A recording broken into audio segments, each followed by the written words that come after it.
真啊，超靚嘅海景啊！究竟士多啤梨嘅放題幾時開始咧？其實如果呢段期間咧，應該就係全年沖繩最平嘅時間。其實呢個時間玩水 O 唔 OK？ Hello， 我係哥哥啲嘅 Saris。Hello， 我係哥哥啲嘅 Wing。我哋今日咧帶大家咧嚟到呢一個玩 zip line 啊，同埋咧講下呢個秋冬嚟沖繩啦。大家都好多問題啊，所以我哋今日咧就慢慢答大家秋冬嚟沖繩有啲咩問題啦。因為好多朋友咧都問咧秋冬嚟沖繩有啲咩玩，咁所以咧其實我哋特登嚟玩 zip line 咧，就係為咗拍俾大家睇啦。呢一個 zip line 咧係喺恩納村啊，同埋咧佢係超級抵，我覺得係佢4000 yen 咧玩2個鐘左右，所以係個時間都幾長，同埋佢好多唔同嘅環境啊，有叢林啦，跟住又可以望到個大海啦，所以超級靚。仲可以踩鋼線啦，我哋而家等緊踩鋼線啦。啱啱咧我就想捉晒呢啲扣同埋繩啦，佢呢度咧其實個安全措施係做得好好嘅。首先咧佢就要你睇一段片先啦，咁佢有英文、中文同埋日文嘅，跟住之後咧佢就有個教練同你講解一次啲扣點樣用啦，所以咧其實係好安全噶。我哋開始答第一個問題先咯。好，跳得好快啊嘛。第一個問題咧就最多人問噶，呢個就係天氣啊。究竟沖繩嘅秋冬天氣係點嘅咧？沖繩秋冬嚟講，其實平均啊，如果秋天好似而家大概11月、12月啦，咁其實個溫度其實大概應該都係20零度咯。咁但係如果10月尾可能會凍到大概15度咯。我記得上年聖誕節嘅時候就係去到15度，但其實就算冬天其實都唔會去到10度啊，好少。因為咧以前喺香港，我記得咧我成日都着羽絨啊，輕羽絨、薄羽絨輪流着。但沖繩咧，你見我係真係好少着羽絨，因為沖繩個溫度係比香港同埋台灣暖少少嘅，所以我覺得係舒服嘅。同埋有人問我哋需唔需要着羽絨啦，咁呢個問題都係比較個人嘅。咁如果真係好怕凍嘅話，就最好帶定羽絨，因為可能1月份、2月份嗰啲時間咧都係，因為而家始終啲天氣比較極端啊，所以凍起上嚟都可以好凍嘅。咁大家就最好 check 翻天氣啦。咁天氣咧，我哋會推介呢2個嘅 app 嘅，呢2個係比較準確嘅，我哋覺得相對上。順帶一提啊，因為沖繩比較大風，所以建議大家咧點都帶件防風擋到風嘅褸就會好啲，尤其是去海邊嘅時候，吹甩個頭啊，係啊，會吹到頭痛嗰種嚟㗎，係，所以呢個防風措施都要做得好啲。其實係有啲難平衡嘅喎，呢度冇問題嘅。佢呢個行鋼線嘅感覺都幾特別啊！你要幻想住有隻恐龍喺後面追緊你，你要行快啲。我要快啲先得，我應該死咗呢頭恐龍嘅。哦，佢呢度咧其實係有身高限制㗎，咁就係要140 cm 以上先可以玩到咯。如果唔係嘅，會唔夠高掹住條繩嘅。係啊係啊。而且體重亦都唔可以太重啊，體重要110 kg 以下，同埋要係小學4年級或以上。好考平衡力啊！呢個真係，我而家已經出晒汗啦。前面個隊友咧提大家咧，記得要搽蚊拍水啊！我想講你勁快喎，你嘅時間係我嘅快我3倍啊，起碼。我係山係男孩啊！我哋嚟到戲肉啦，前面嗰個咧，我記得上次玩咧係一個見到個海勁靚嘅一個 zip line 啊，俾大家望下。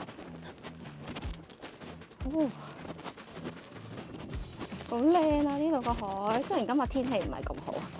今日陰天，但陰天有嘅好處就係唔曬啦。下一個問題咧就係究竟秋冬嚟沖繩有啲咩好處啊？嗱，我前幾日先出完 post，好處好多啦，因為咧秋冬咧機票好平啊，依家好似11月尾咧10月頭咧最平先至大概1000蚊港紙，4000蚊台幣一個人咋，所以其實好平啊。其實加埋行李都係唔使2000蚊咯，所以係真係幾抵嘅。同埋咧呢邊嘅住宿相對上都會比夏天平好多，起碼平2-3成。因為咧有啲淡嘅日子咧，我哋甚至乎我哋自己民宿都平咗一半嘅，其實，所以其實都爭幾多咯。租車亦都平幾多，所以其實如果呢段期間咧，應該就係全年沖繩最平嘅時間。同埋我覺得最好咧係嗰啲即係排隊店啊，唔使點樣排隊啊，呢個係真係慳好多時間咯。所以我哋通常咧呢段時間咧就專食排隊店噶啦。好，我準備去啦。等我講埋落去啦，咁仲有啲咩好處啦？咁呢段時間嚟講嘅咧，其實天氣相對上應該係比較好嘅。全年嚟講嘅咧，其實大概10、11、12月咧係降雨量最犀利嘅，每個月都係大概 around 8日落雨嘅啫。其實，所以其實係幾好天嘅相對上。呢個 zip line 嘅特色咧就係噔噔超靚嘅海景啊！可以咧望住呢個海景咧一路玩呢個 zip line。呢個 zip line 咧其實個長度同之前間酒店嗰個長度差唔多，所以我覺得呢度係真係值回票價。但呢度刺激啲喎。係啊，要望住個海，我覺得係有啲哇好高。哦，你呢個反應。佢完全唔覺得高咯，就我純粹我係唔想落地嗰下 pat pat 落地。但係靚嘅，雖然今日唔好天啦，但係睇到個海咧係好平靜啊。哦，我明電話前面嗰兩個女仔係有啲心理壓力啊。有心理準備未啊？OK 嘅，OK 嘅。放心，我唔會一腳踢你落去。好啊，嚟咯！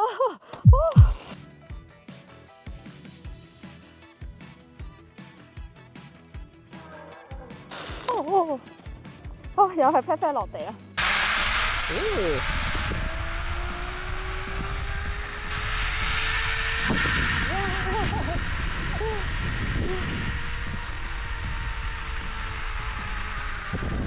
哇！我哋而家玩咗5至6個 zip line 啦，其實都全部都好好玩咯，好抵玩。係啊，又有靚景啦，跟住又有刺激感啦。咁我哋下一個問題咧，就係好多觀眾朋友會問嘅，就係秋冬有啲咩玩啦。咁第一樣介紹嘅就係當然我哋依家玩緊呢個 zip line啦，係咪先？大家見到都好好玩，係咪？咁除此之外咧，仲有我自己覺得 ATV 都好好玩嘅。ATV 嗰個咧就佢都係有4個地方㗎，細個啲小朋友都可以玩到嘅。呢一個就起碼係4年級以上咯。但我覺得呢個咧係好啱一大班朋友嚟玩咯，即係 team building 啊，或者情侶玩啊，其實我覺得都幾好啊呢度。除此之外啦，如果仲玩嘅話咧，唔玩水，仲可以就好似滑翔傘啊，呢啲其實都 OK 嘅。至於我哋之前咧玩嗰個叫空人嘅，都類似滑翔傘嘅。但因為前排其實8月份嘅時候出現咗意外啊，所以我哋而家就唔介紹呢個住啦。咁即係依家暫時調查，其實都唔知咩原因。至於亦都有啲朋友會問咧，其實呢個時間玩水 O 唔 OK？你覺得？如果我哋咧，因為我哋有小朋友啊，所以係10月之後咧，啲水就比較凍啦，咁就小朋友就比較少落水咯。但係其實我哋都有朋友係12月嚟潛水嘅。沖繩嘅冬天相比起其他地方，其實一般係比較暖嘅，但只不過嚟講，其實因為始終落到水啊，其實都係凍嘅，所以我哋自己就唔潛啦。但係亦都有啲朋友話咧，其實嚟到呢個時間潛水嘅話咧，其實啲水係會特別清嘅。秋冬嘅話咧，潛唔潛水就真係睇個人喜好啦。見仁見智，怕唔怕凍？我咁怕凍一定唔潛。另外嚟講，其實都有啲朋友問咧，其實沙灘開唔開？其實咧，如果係有救生員駐紮沙灘咧，其實每年大概10月份開始到4月份之前啦，會關閉嘅。應該正確講，其實佢冇救生員駐守，亦都係冇一啲康樂嘅活動咯，即係好似嗰啲香蕉船啊嗰啲，其實都會暫停噶啦。咁但如果一啲係冇網管嘅沙灘嘅話咧，咁其實你可以潛嘅，或者可以玩水嘅，但問題就係要自己負責安全問題咯。係，通常都係4月份開始咧，啲沙灘就會開放咯。但當然我哋一般建議真係有救生員駐守先至好去咯。遊客人生路不熟咧，其實始終安全問題係要考量嘅。我哋啱啱諗到咧，仲有露營，其實都好推介，尤其是秋冬呢個時間，秋天特別啱啊！我哋都識一個香港人咧，係喺沖繩嘅露營車公司度打工嘅。咁如果大家嚟想露營嘅，其實都可以揾佢咯。真係好方便，其實你全部擺晒車度啦，跟住咧，因為沖繩都好多唔同嘅 campsite 嘅，咁又沖涼設施啊，或者係其他配套都好齊全啊，所以咧你有架露營車就可以四圍去到啦。係啊，而且因為佢真係幫遊客咧，所以就變咗遊客基本上咩都唔使有，直接嚟就可以去玩啦。另一個咧都係比較適合咧，就係可以秋冬嚟浸溫泉啦。唔知大家知唔知其實沖繩都有溫泉嘅？咁沖繩起碼有3至4個溫泉啦，有一個咧就喺南邊嘅，跟住有一個咧就係一個叫伊計島嘅溫泉，嗰個島都係好靚。我覺得嗰個島都幾啱秋冬去玩喎。如果唔玩水嘅，其實都可以去。係啊，去影下相啊，跟住之後附近嘅風景都好靚咯。我哋自己咧，我自己就好中意去浸溫海水啦，因為溫海水嗰個係水療 SPA 嚟嘅，尤其是因為有小朋友咧，其實溫泉咧有時候會太過單調啊。咁但水療 SPA 咧，其實就有多啲嘢俾小朋友玩咯。阿可都好中意去嗰個嘅，所以我哋每年基本上都去幾次。好，到阿 Wing 爬呢個梯啦。呢個都幾高喎。你個女都爬到啊？佢難度3啊，呢度即係最高係幾多啊？最高我諗難度1係比較唔難咯，都幾難爬喎。我一開始已經上唔到去。笑死我心，你個女應該都爬到啊！結果你同我講話幾難爬。我冇乜呢個運動嘅細胞啊。我都 OK 嘅，因為佢啲扶手位其實都深嘅。我睇落去就應該唔係好難爬啫。你就應該唔難嘅，但係課女仔係要啲力咯。大家記得食飽啲先嚟玩啦。點上啊？右腳上1級，左腳踏粉紅色。好，跟住到右手，左手上。係。唔怪得佢寫困難3啊。睇下佢都冷笑。我覺得都幾要力喎呢度。笑死我啦！另一個都好多人問我哋咧，就係沖繩有冇煙花睇啊？沖繩咧，其實原本咧上年冬天係有呢個琉球海鹽祭嘅冬季㗎，但今年咧暫時到11月咧都仲未有消息啊。咁但係咧，美國村係每個星期六嘅8點咧，其實都係會有煙花嘅。咁另外咧，年末嘅時候咧，動物園啊，其實都有煙花睇咯。大家一定要留意住我哋 Facebook page 嘅更新啊，因為咧無論年末年始嘅鋪頭經營時間啦，又或者新年嘅活動消息咧，其實我哋都會喺 Facebook page 度公佈嘅。兒童王國嗰個活動咧，其實叫 Christmas Fantasy 啊。咁嗰個地方咧，其實就有好多唔同嘅聖誕活動啦。咁另外咧有激光 show 同埋最後咧係有煙花嘅。嗰個咧其實都幾推介人哋過嚟玩同埋過嚟睇下煙花嘅。哇！後面嘅人追到上嚟啦，我哋加緊行程先得。其實秋冬咧都仲有好多燈飾睇㗎，除咗我哋頭先所講嘅呢個即係兒童王國啦，同埋美國村之外咧，咁仲有我自己好中意嘅就係星野 cafe 啦。星野 cafe 嗰個夜晚咧燈飾真係超靚，我自己係超級中意。係嗰個冬季限定咧，情侶去真係超級浪漫，因為佢可以係借佢嘅道具啦，有張墊同埋可以喺嗰度買埋嘢食嘅。咁夜晚嘅時候咧，佢啲燈光又好靚喎，咁就可以喺下面野餐咯。仲有呢個東南植物樂園咧都有夜景嘅。嗰個我哋反而係未去過睇，所以想今年去望下。係啊，今年應該會去。係啊。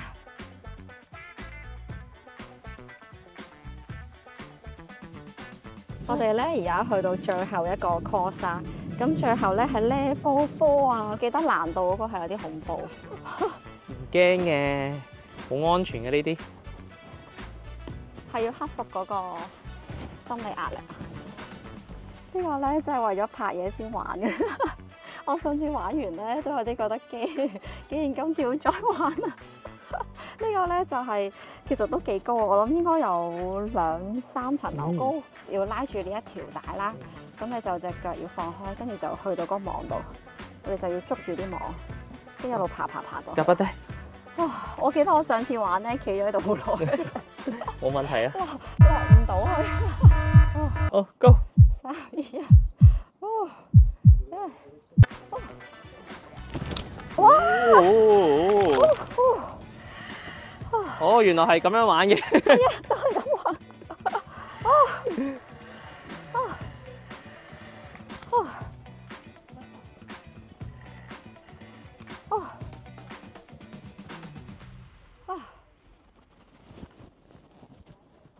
你做到啦！哇！咁快嘅！哇！你最一下就捉到咯！哇，勁啊！基本操作啊！冇需要考慮啊你！唔好太勁啊！我而家仲心跳加速緊啊！我係驚我手頂唔順。OK， 哇！太勁啦！掌聲！我啱係腳軟啊，喐唔到啊！所以我本身叫你上嚟先係呢個原因。上次我都係腳軟爬唔到過嚟。呢個係打大佬級啊！呢個係幾刺激嘅。係啊！踩正嚿木頭。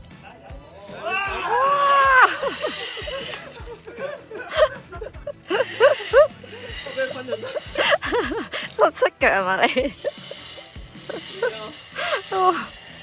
呢個簡直係勇氣嘅考驗啊！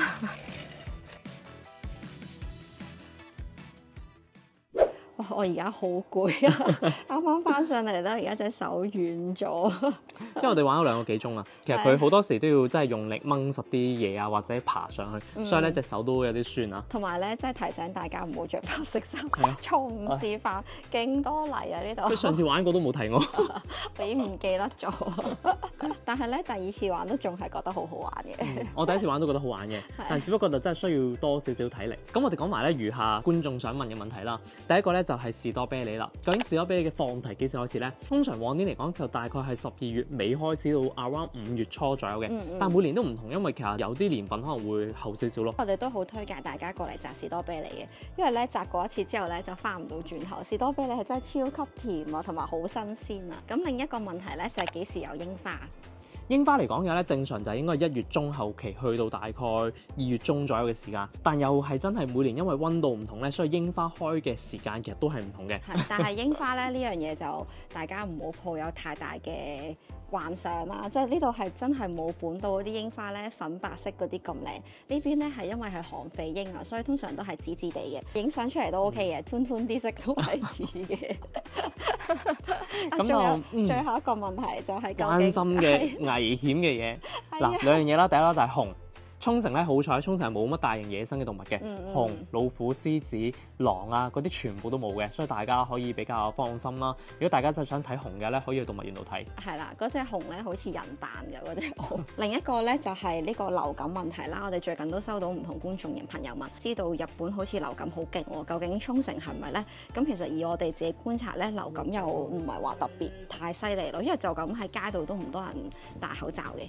還好啦，我覺得。而且我哋之前咧都打咗一個流感應對攻略嘅。如果大家真係驚病會有啲咩問題嘅話咧，即係真係需要睇醫生啊，要揾啲有中文或者翻譯嘅醫院嘅話咧，咁記住可以留意我哋個 post。希望今集咧可以解答到大家咧秋冬嚟沖繩玩嘅一啲疑問啦。因為我哋成日都收到唔同嘅問題，咁咧就一集咧就希望可以解答到大家。如果有啲問題咧，大家都想知就可以喺下面留言俾我哋。咁我哋暫時今集到呢個為止啦。如果中意我哋 channel 嘅，記得 like、comment、share 同埋 subscribe 我哋 YouTube channel 啦。仲有睇我哋嘅 Facebook 同埋 Instagram。咁我哋下集再見啦，拜拜。